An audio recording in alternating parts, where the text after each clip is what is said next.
who knows what's accurate? It makes the idea of truth very squishy, which is a huge component of memoir, is what is truth? The idea of truth is very squishy. We need a t-shirt with that on it.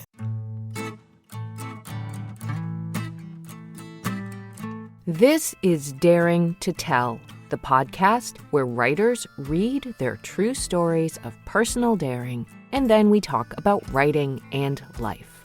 I am Michelle Rado. Nothing's gonna make me brave, and nothing's gonna make me brave. Nothing's gonna make me brave except doing what makes me scared. And today, I am changing the rules. Why? Because I can. I have never been the person who crashes in on a deadline. In high school, I was the student who got their homework done ahead of time so I could watch TV at night. In college, only once did I pull an all-nighter. It was doing a harmonic analysis for an advanced music theory class, and it so wrecked me, I ended up embarrassing myself by being unable to function in the class that I had been cramming for. I won't even go into the scheduling that is baked into me from years in radio when everything was ruled by the clock. I always have been, and I think it is quite likely I shall remain a delayed gratification sort of person. Do the work now so I can relax later. And I do. But I have to confess, I have been crashing into the deadline for this episode, a deadline that is one I created for myself in the deal I struck with you, which is that on the first Tuesday of every month, I will have a Daring to Tell episode for you. And slowly, I've been coming to realize if I'm the one creating the rules, I also get to change them, which is what I am going to do. I've been in a sort of hibernation, rethinking things frame of mind lately about this podcast. 5 years in, I find the premise I had in creating it still holds up. Talking with writers about writing and life. I've gotten some recognition for it, winning a silver from the Signal Awards for Best Indie Podcast. That gobsmacked me. I've been getting more pitches than I can keep up with lately, which frankly is a little bit of a problem, even if it's a happy one. And best of all, I have gotten to have some truly inspiring and insightful conversations with writers I honestly never dreamed I'd be able to meet, let alone talk with. Just this past year, being a sponsor for the Woodstock Book Fest gave me an opportunity to talk with Sari Botten and Alyssa Altman. I've gotten to talk with writers whose books I just happened to pull off a bookstore shelf, like David Stewart McLean. I've been able to bring attention to manuscripts that have not found publishers yet, like from the gorgeous writer who I was in a memoir class with, Ching Ching Tan, and also amazing impactful writers living practically in my own backyard like Nina Lichtenstein, Gretchen Charrington, Phuc Tran, and Melanie Brooks, who also graciously introduced me to oh my God writer of writers, Abigail Thomas. What a conversation. I was so nervous before that one. Okay, I don't mean to be all name-droppy, but this is kind of what I've been doing, thinking about what I've done, the sorts of conversations I've had, and also thinking about where this may go. Because I'm me, and because for this endeavor, I get to make all the rules. Here is my big change. I think I'm going to start releasing my episodes on the first Thursday of the month instead of the first Tuesday. Groundbreaking, I know. I'm not sure how this is going to work out for you. Probably won't materially change your life in any significant way, but there it is. Maybe it gets to you at a better place in your week for a long, delicious conversation and chance to listen to each reader and a decent chunk of their own work at the end of the work week as you're headed into the weekend.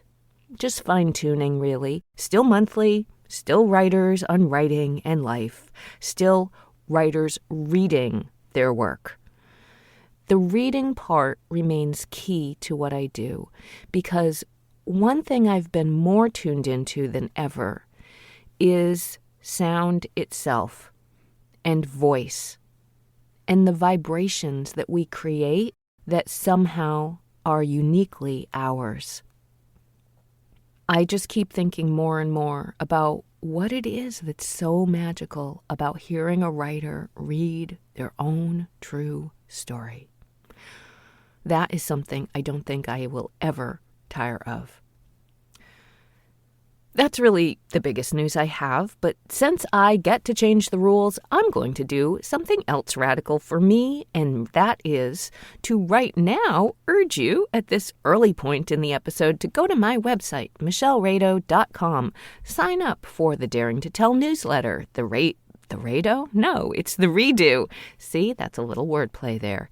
It's the place where I share the second thoughts and follow-ups that don't always occur to me until after the episode goes out, which is how it happens with so many of us, doesn't it? The old, oh, and by the way, I forgot to mention, or I forgot to ask, or the, and that made me think, ... Because that's an important part of any conversation, the residue, the reaction, the part that sticks around with us afterwards. So again, the Redo at my website, michellerado.com. This leads me into the second summer hiatus episode I have for you today in lieu of a new writer reading their work. And it is this. When scrolling through my old episode files, I found one that's not something you've ever heard, but something where I was a guest on a different podcast, one that is now defunct, but was a brilliant shooting star of a podcast called And So She Left. That podcast racked up so many awards. I was truly honored to be a part of it. It was put together by a former student and dear friend, I will call her still to this day, Catherine Vasilopoulos, who is the host, and the amazing producer, Ethan Lee, who I got introduced to by even being involved in that podcast. And it was created by Cancelta CEO Alexandra Kapelos-Peters. It was so strange being on the receiving end of a podcast conversation. So speaking about voice and tone, I definitely hear my own uneasiness through at least the first half of this episode. But I was really touched by the thoughtful questions that were put to me from Catherine, who takes her own walk back through her memory lane when she explains the special circumstances where she and I met. I think I won't say anything more about this right now, but at the end of the conversation, maybe I will reminisce a little bit more about that time because, like this very podcast, some of the things we talk about and we're exploring even back then remain through lines in what I think I'm still trying to do today. So with that, I hope you may enjoy this conversation from a podcast perhaps you have yet to still discover and love. And So She Left. Hi, I'm Catherine Vasilopoulos. Starting my own venture wasn't easy. After a decade working in the corporate world, I realized that so many things were out of my control, like layoffs and changes in direction. I didn't like the instability. I didn't want that to define my whole career and professional story. And so I left. I started my own company and achieved more than I ever imagined. Now I'm on a mission to share stories from extraordinary entrepreneurs who are changing the world and who never gave up on their vision. Over the last few episodes, I've been talking to our guests about their entrepreneurial journey, their challenges and successes, and everything in between. And it's been great. This week, I'd like to take a moment to share a bit about my own journey and introduce you to a woman who played a key role in my own "and so she left" moment, only weeks after I left my corporate job in 2009.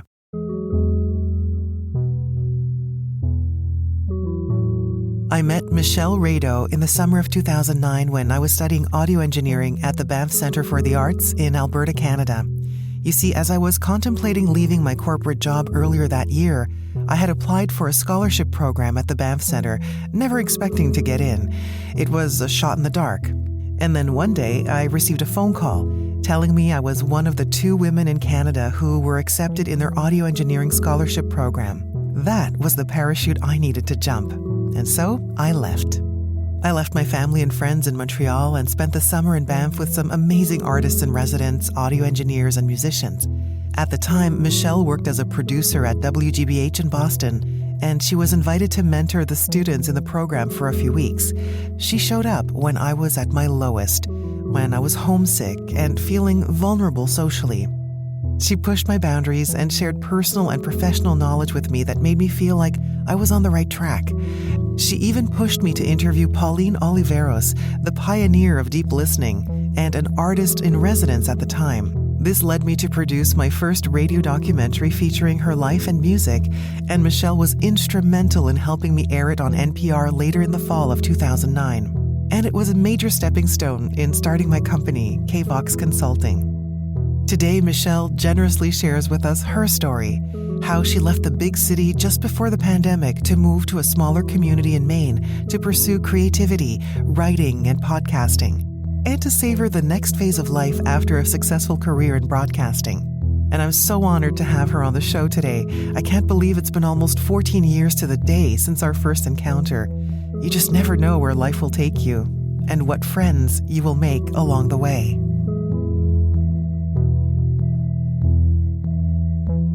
Hello, Michelle. Hi. Hello. Hi, Catherine. Welcome to the program. I'm so excited to have you here today. Thank you so much. I am so thrilled to be here with you today. This is a great honor. It is a great honor for me because I really want the audience to know how special you are to me. You were a very key instrumental person in my life and in my trajectory, in my so-called "and so she left" moment. You were there for me when I got a scholarship to go to Banff at the Banff Centre and to learn how to become an audio engineer. And you came along as a mentor for 2 weeks, and I learned incredible things from you. So I just wanted to, say thank you and to acknowledge that without you, a lot of things wouldn't have happened for me. So thank you so much. Oh, gosh. You can't even know what that means. I so appreciate that. And I was equally thrilled to be invited to the Banff Centre to mentor, to teach you for a couple weeks. I think I will also add that we had such a great time. I think a little bit of maybe what we'll end up talking about today is that you never know what early things might happen to you that end up becoming pivotal or crucial in one's life as one goes on in their career and chosen profession. Well, I think we made a good team. And I think that 14 years later, here we are talking to each other on a podcast platform and bringing together our lives, and it comes full circle. And as you said, you never know when you do something in the past, how it comes back to you in the future. And you yourself are a podcast producer now, and you have your own podcast called Daring to Tell. So I would love for you to tell us more about that. And so she left story for me was that I left my job in radio almost 3 years ago now and decided to start my own podcast, Daring to Tell, where I talk with memoir writers who read their true stories of personal daring. And what I sort of envisioned coming together for this before I knew I was going to be envisioning it was that I loved hearing writers read their own work. And so I started listening to audiobooks probably round about 2015. I was just curious about them. I thought, is it worth getting a subscription to pay to listen to this? But My husband, Phil, encouraged me, like, go ahead, do it. If it's something you're curious about. I will also say I was recovering from gastrointestinal surgery around about that time. So I was spending a lot of time listening to things. So it just sort of became this thing that I would find one narrated by an author, and then I'd search for the next one and search for the next one. In 2020, my husband was retiring from broadcasting at that time, and we were going to be moving from Boston to Maine. I was in this class. My writing coach, Nadine Kenny Johnstone, was holding a class that was about writers building their own platform. It wasn't necessarily a writing class. She was offering ways for writers to work on this platform thing, and a podcast was one of the things that she had suggested. And of course, I was like, oh, well, that would be right up my alley, wouldn't it? So I sort of thought, okay, what would I do? I liked this idea of the writers reading their own stories. I also suddenly, because I thought, where am I going to get to know all these writers? Well, suddenly I was in a class filled with them. It sort of all came together. I launched it in January of 21. So since then, I have a podcast client, and I'm also now working on an audiobook with a writer that I met. So it's turned into something that I think is following a path that I never could have necessarily picked out for myself. And yet these are all transferable skills. I'm listening to you talking about writing and audio production and interviewing and putting it all together. And these are all things that you did before in your previous professional life. And now it's just a matter of leaping into the new version of what you're producing. Yes. Yeah. And I did a lot of interviewing before, but I was never this person, the one talking on the mic. So that was one really interesting difference for me, where I had to think and speak. So how do you feel about that now? Now you are also part of the subject matter in the sense that you are the interviewer, and you've inserted yourself into the story alongside the writer or author. How does that feel? Eek! It's, sometimes it is very natural, and other times it's really scary, I will say. And that's a little bit how I came up with my title, Daring to Tell. It's hard to talk about a lot of these things. And there's the phenomena of, we don't have to be intimidated by the things that we don't know.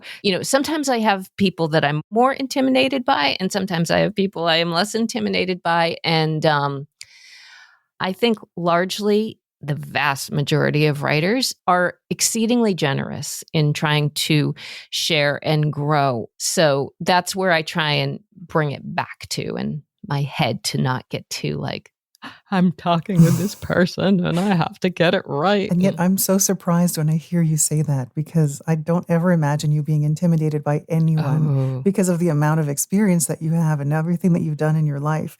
And that hearing you say that you get nervous at times, it's kind of humbling, and I don't believe you. I really don't believe you. But I want to know, you don't sit here and sweat with me in this room when I'm like, ah. But what causes your brain to put certain people in the intimidation category versus not being intimidating? A lot of it has to do with familiarity. Sometimes if it's someone I've gotten to know personally a little bit more, I'm more comfortable with that. Sometimes when it is a person who I know is a big deal, it's like, oh, I was able to get this person. And I've been very excited about many interviews that I have been able to get. But those I get a little more. I just go, oh, this is a big deal. You should be, why are they talking with you? Like the whole imposter syndrome, which is something that I know I've heard people talk about on this show before. And we put ourselves in categories or in tiers in society. And in the end, when you realize that we're all just working people and we are here to do a job, in the end, they want to do a good job too. Maybe they're intimidated of being on the podcast as well. You don't know what they're thinking. You just know they show up and they tell you their story, but you don't know what they're feeling. Tell me about why it's important for you to tell these stories in your podcast. Mm, that's a really good question. I find myself gravitating towards the most important issues that we face as human beings on this earth while we are living and breathing. And so I definitely do tend to gravitate to the heavy stories, to the serious stories, because I know this isn't always true, but I do feel like there is something inherently hopeful about memoir.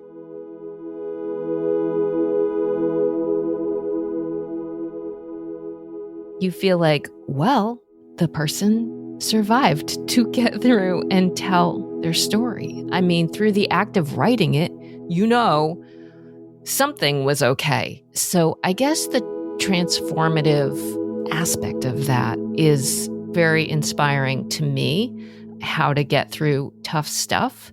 I think that we all benefit from hearing our stories told. I think there's sections of commonality and sections of difference where we can see ourselves in another person's story and see ourselves. And it's like a compare and contrast of how to say, oh, yeah, I went through that too. And I sort of joke sometimes that quite often we are crying on Daring to Tell because they are really, really hard stories. And I love when someone gets back into their story enough to feel the emotion of what's there, because I know there's something cathartic about not only writing it, but then reading it out loud.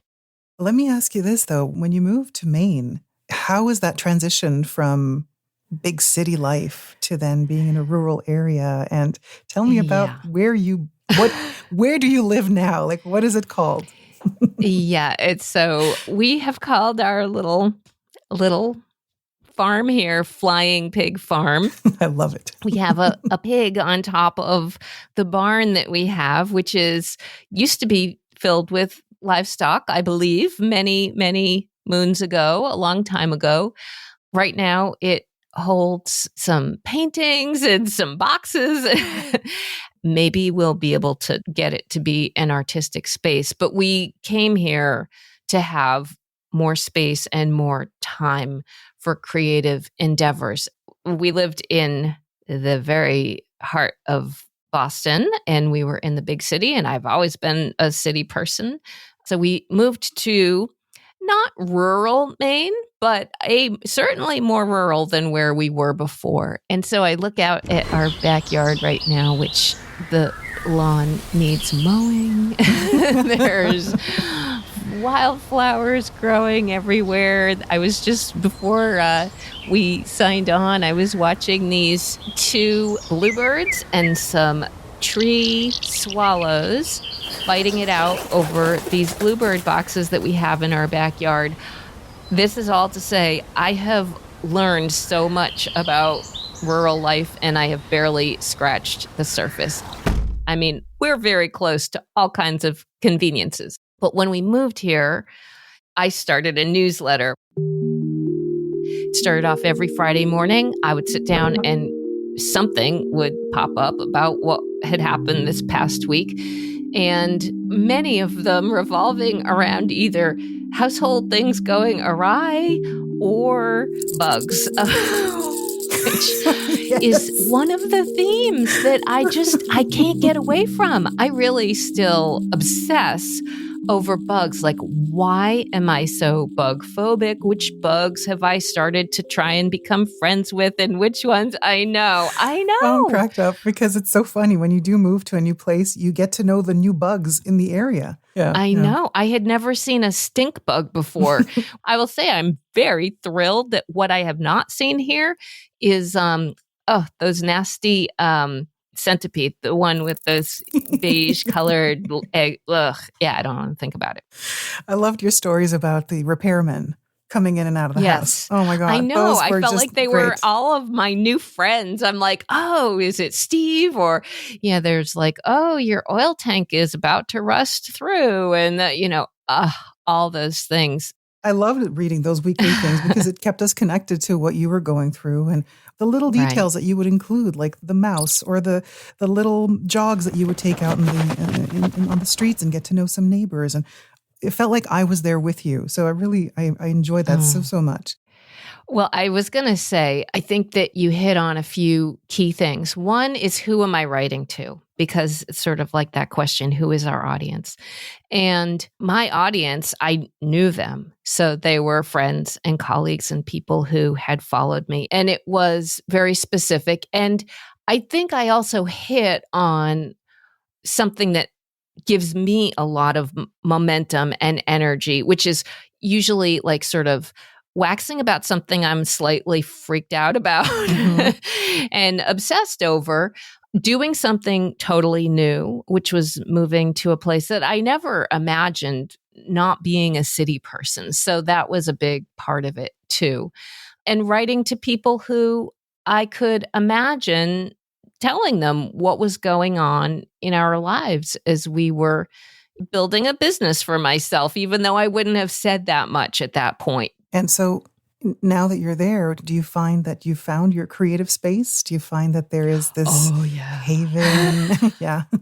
Yeah. And that's the thing that I think that in an earlier time, working in the city, being really busy, go, broadcast 24/7, I couldn't have imagined not doing that. And I guess that's another thing when I think about when one takes a leap away from the known. After the fact, it seems like I forgot all the stuff that I did before. I don't know if that's common for people. Once you make that big leap, you go, all right, well, that other thing was good for me, but I was ripe for it. I was really ripe for it. Yeah, because when you leave that previous space, you leave behind the intensity of the work. You leave behind everything that is all-consuming, and it slowly dissipates into the past. There's always that moment where it just quietly dissipates, and then you don't have to worry about it anymore because it's not in your space anymore. Yeah, exactly. It is a very funny and ethereal, and dare I even say sort of magical thing to try and say, what is the thing that I need to be doing next?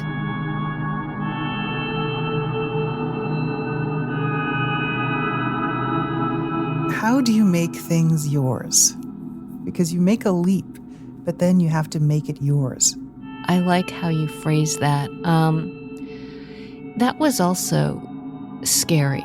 I think that part of the journey that I've been trying to live as I've done this, as I've done the writing, I've always oriented myself around the goal of the place that I've been. It was a big leap to say, what do I want to do? I mean, I recall sitting here at this very desk and going, well, what is my thing that I want to do next? And that's where it ties in a lot with some of the writing that I'd been doing, because that has been about the theme of shedding or excavating other learned ways of life. So I grew up in a religion that we did not see doctors, and I also was taken out of science class when we were going to learn about medicine. It's funny because growing up not going to the doctor, not going to the hospital, not taking medicine, we relied on prayer for this. But the coming out of class, like that's the thing that as I've thought about this and written about this more, that's the part that's almost been a deeper thing to try and find my own confidence in, because I always had this feeling that everyone else is learning about something that I won't know, and what do I not know? So this sort of deficit of understanding the world, that has been a pivotal theme in my writing. As I mentioned, in 2015, I had I hate saying the words, gastrointestinal surgery. I had a large polyp in my rectum that had not quite gotten to cancer yet. So I was happy that it got caught in time. But I had surgery. They removed maybe about half of my rectum. And I like to say I still have half of my rectum. The writing has come into play in feeling my gut, a literal thing and a metaphorical thing. That what do I really feel? What do I want? I don't always know. And just discovering that I don't always know has been huge. And so the question of how do I make something mine, that really is the exact question. And I have been feeling my way through that, like one episode at a time, because I feel like, oh, what's the thing I'm curious about? And allowing myself the indulgence to say, I'm really curious about this book. Let me read this book. Who is the person? Where do they live? Can I write to them? Would they be on my podcast? Would they talk with me? All these little steps have been part of me. I really feel like I'm walking around with blinders on trying to figure out what the next part is. But I have gotten far enough that I feel like I'm starting to trust myself to go with it. Whereas before I would always look externally for what should I do? I love that you said that sometimes you don't know what's next or what the next direction is or what you want. Because I go through that all the time. What do I want? I don't know the answer. Yeah. And they always say, well, meditate or ask yourself again tomorrow. Days can go by and I'm like, I don't know what I want. I don't know. And Years can go by. Yeah. And you're almost wishing that someone else could tell you what you want. Yes. But that's not somebody else's job to tell you. Exactly. And the fact that you were taken out of science class, I imagine that it has made you a very curious person as an adult. Because I can't imagine as a child feeling excluded from the learning process when your classmates are in there and you're not. I do think I've always been a curious person, regardless. In a funny way, I'll say I think it made me a very fearful person, because it made me feel like the things I don't know might hurt me. And this is sort of conversely, not knowing it could hurt me. Like from the religious standpoint, I was taught that believing in it can make it true. Yet, not knowing it in my full physical bodily self says, what do I not know? So that baked in insecurity, it's really a toughie. But I imagine also that talking to different people on a podcast brings up themes and stories and things that help you understand things in life. Trying to understand my experience through seeing, feeling, reading, hearing someone else's experience. It literally is the thing. It's like those blinders. I go, oh, yeah, that part was me. This other part wasn't. There's an author I just spoke with fairly recently, Charlotte Maya. Charlotte had a memoir that came out this past year in February called Sushi Tuesdays. It was about the suicide death of her husband. Wow. So right there you go, oh, there's a tough topic for you. I thought I'd like to read that book. Suicide has been in my family, on both sides of my family. On one side, it was an uncle. On the other side, it was like a great-grandfather. I got the book. I started reading the book. I thought, oh, I think I'd want to talk with her. I start reading the book. Well, it turned out she was also raised as a Christian Scientist, the same religion that I was. Oh. So I almost like my jaw almost fell off my face. I was like, oh my God, she had a very different experience than me. I consider myself somewhat angry and quite bitter, and I have been trying to work out that anger. She was far more accepting and open to different ideas that all might work together. And she didn't have these hard and fast rules that I have always felt this sharpness of rules. That's the part that I've been saying, why do I have to be so rigid about things, like to feel that this is going to be wrong if you believe this thing, and if you're not going to believe it, then you better throw the whole thing out. I mean, there's all of these little adages we have, throw the baby out with the bathwater, that sort of simplify those things. Mm-hmm. So what kind of family legacy do we grow up with, learning things about our family from past generations that influence us in ways that who knows what's accurate? I mean, it makes the idea of truth very squishy, which is a huge component of memoir, is what is truth? The idea of truth is very squishy. We need a t-shirt with that on it. Yeah. But can I ask you something? As you were talking before about the hard rules versus this woman who figured out a way to not have to obey or go by all those very harsh rules. Mm-hmm. Does any of it have to do with, the more rules you put in place, the less trust you have in yourself? And the fewer rules you put in place, then the more you can learn to trust yourself and break free from all of those constraints. That's a very good synthesis of it, Catherine. I like that a lot.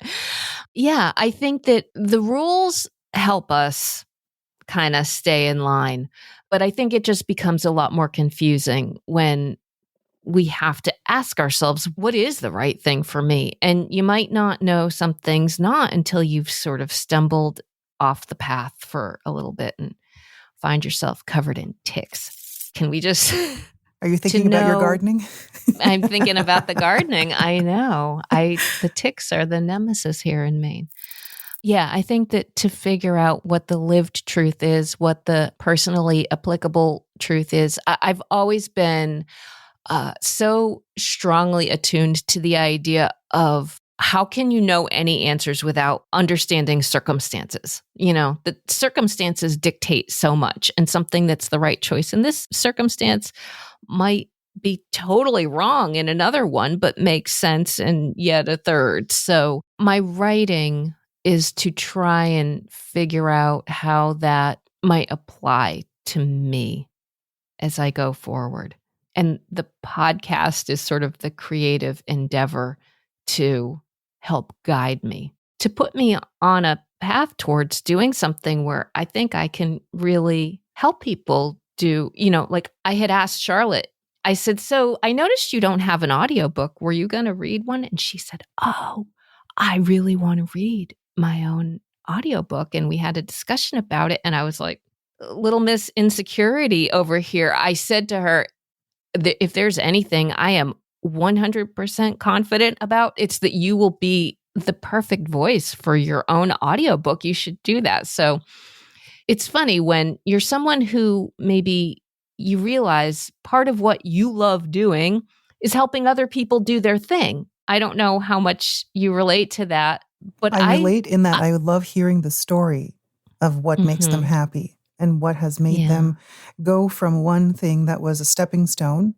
to then leaving that and then moving on to the next part of the journey. The other thing, if I didn't say this expressly before, I feel like multiple simultaneous projects, they all help each other. So when I feel stuck about what I'm writing, I can go work on the podcast. When I am finished with one episode and I'm not sure what I'm doing, I can go try and find another book that I want to read or another author.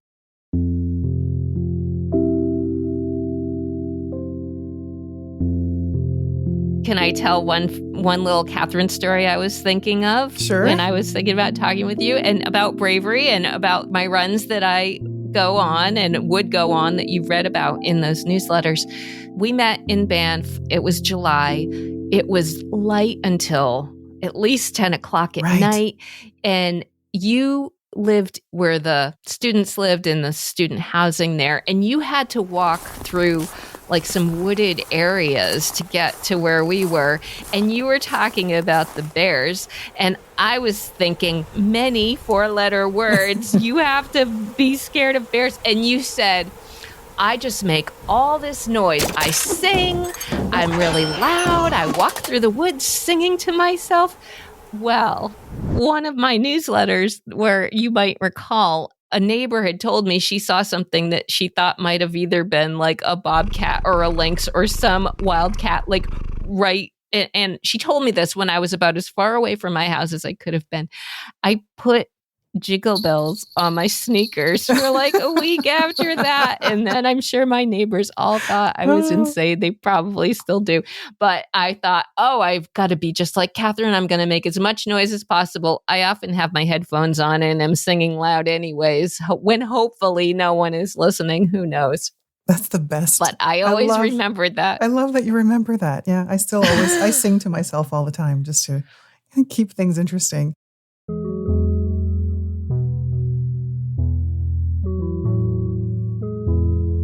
Thank you so much to Michelle Rado for joining me today. You can listen to Michelle's podcast, Daring to Tell, by clicking the link in the episode description. We would love to hear your feedback. Sharing what you liked about this episode in a review would be the best way to help us make the show even better. And So She Left is made by Consulta and Ethan Lee. We'll be back next Wednesday with a new episode. Our music is by Chris Zabriskie, edited for your enjoyment. You can find a list of all the songs you heard here in the episode notes. I'm Catherine Vasilopoulos, and thanks for listening. Love you all.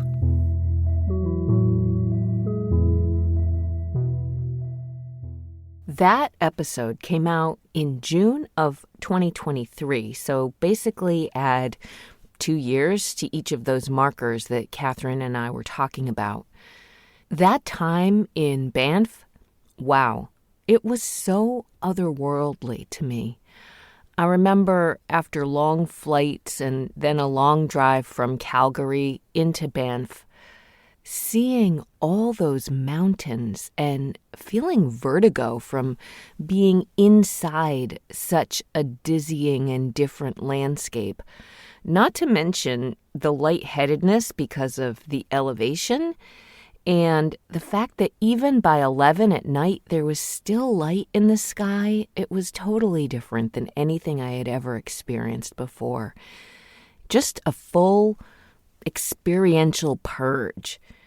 And then spending those days just talking and thinking about audio and sound and listening and talking with people who inspire us. I had forgotten about Pauline Oliveros, and I think it's funny that Catherine brought that back because, of course, I would have said, oh, yeah, go talk with her. And rediscovering her work resonated with all these themes, literally. She is no longer with us on the face of this earth, but if you go look her up, she developed the Center for Deep Listening. Very interesting stuff. A few other things stand out to me from this conversation, too. First, mentioning being taken out of class when disease was the topic in science class. That really has continued to be something that I see how deeply it cut within me.